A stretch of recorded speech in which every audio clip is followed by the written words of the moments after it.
We calling all youth, every man and woman, come join in. It's the 60th anniversary of the planning function in Jamaica. We're doing this in the context of what has come to be generally broad acceptance of Vision 2030. In fact, I'm amazed at how many people know about making Jamaica the place of choice to live, work, raise families, and do business. I would want this dialogue to go beyond merely reaffirmation to actually trying to extract some lessons in terms of how can we make things more effective, how can we get things done, how can we make things work, because if nothing else, it is necessary to maintain the social cohesion for the preservation of the vision. 2015 is a landmark year in development around the world on two counts. It marks the end of the Millennium Development Goals, and it launches their successors, the Sustainable Development Goals, which the world has now committed to attain by 2030. Jamaica's National Development Plan, Vision 2030, has a target date which coincides exactly with that of the new SDGs. And the expanded focus provided by the SDGs is fully in keeping with the multidimensional, multi-sectoral approach of Vision 2030. Vision 2030, Jamaica plan.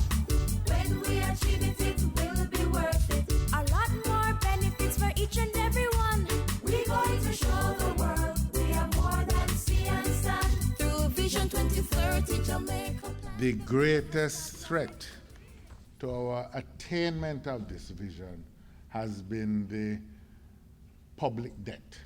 We embarked upon a program, a national economic reform program, which had as its objective the reduction of the debt, the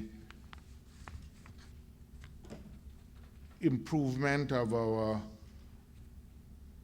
fiscal accounts, the restructuring of the debt, and a whole slew of other measures aimed at improving efficiencies. The path that Colombia has followed seems to give valuable lessons to the path that Jamaica is trying to follow.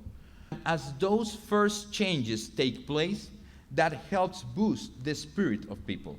And people, when having a different mindset of their own, of their present and of their future, that will sparkle a lot of ideas, that will sparkle a lot of energy that is required to have Vision 2030 in the case of Jamaica achieved. You have to inform and you have to empower citizens. Empowered and informed citizens help to reinforce the implementation of the vision. Partnerships with the private, with the social, with the research and academia sectors are vital. We are in the knowledge economy. And if something needs to be done, is to increase the amount of knowledge that policymakers have, that private companies have, that students have, in order to be capable of prospering or competing in this global economy. Youth involvement plays a crucial role. Why youth? Because they are the ones that are going to join, they are the ones that are going to create, or they are the ones that are going to reform the current institutions and organizations that define development. Many of these vision initiatives do take place in offices of planning institutions, but they come to life on the streets. They come to life on schools. They come to life in companies. They come to life in civic centers. And civic centers, schools, companies are basically populated by our young generations. So we need to infuse in them the view that what we're doing is not for them, it's with them and through them that many of these elements will take place. We call